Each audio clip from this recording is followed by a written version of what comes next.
আমার দিনী ভাই ও বোনেরা, আল্লাহর হস্তে আপনাদের আইডি থেকে গান বাজনা দুনিয়ার মাকলুককে কোনো দাওয়াত দিয়ে সামনে পবিত্র রোজায় রোজাকে উসিলা করে নিজেকে পরিবর্তন করেন। এই লাইক কমেন্ট শেয়ার পাওয়ার জন্য দুনিয়ায় কত গান বাজনার ভিডিও ভাইরাল করতে চেষ্টা করতেছেন।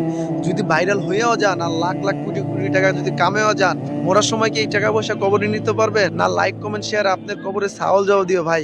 লাইক কমেন্ট শেয়ার এগুলা দুনিয়া থেকে যাবে, টাকা পয়সা দুনিয়া থেকে যাবে। যদি এই উম্মতকে কোনো মেসেজ দিতেই হয়, আপনার রবের দাওয়াত দেন, কালেমার দাওয়াত দেন, জান্নাত জাহান্নামের দাওয়াত দেন। আল্লাহ সাকি আল্লাহর ঘর মসজিদ থেকে বলতেছি, দুনিয়া যদি সেলিব্রিটি নাও হন, দুনিয়া যদি ভাইরাল নাও হন, আল্লাহর দরবারে আপনার শান বেড়ে যাবে। আল্লাহর ফেরেশতারা আপনার জন্য দোয়া করবে।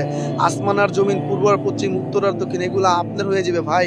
এগুলো আপনার জন্য দোয়া করবে। আল্লাহর রস্তে লাইক কমেন্ট পাওয়ার জন্য নাচ গানের ভিডিও আর ছাড়েন না। রোজার আগে নিজেকে নিজে পরিবর্তন করেন, দেখবেন আল্লাহ আপনার জিন্দিগি সুন্দর করে দিবেন। যা চান আল্লাহ তা দিবে। আল্লাহ আপনাকে দুনিয়া যা দিবে, দুনিয়া বরকত দিবে। আল্লাহর জন্য যদি আর গান বাজার ভিডিও না ছেড়া ইসলামের দাওয়াত দেন, কালেমার দাওয়াত দেন, শোন আল্লাহ রসুল হাসর ময়দানে আপনাকে সুপারিশ করবেন। আল্লাহর আরশের নিচে ছায়া পাবেন একবার তো আল্লাহর জন্য যদি গান বাজনা ছেড়ে দেন। লা ইলাহা ইল্লাল্লাহ মুহাম্মাদুর রাসূলুল্লাহ। আল্লাহ সারা জাহানের বাদশা।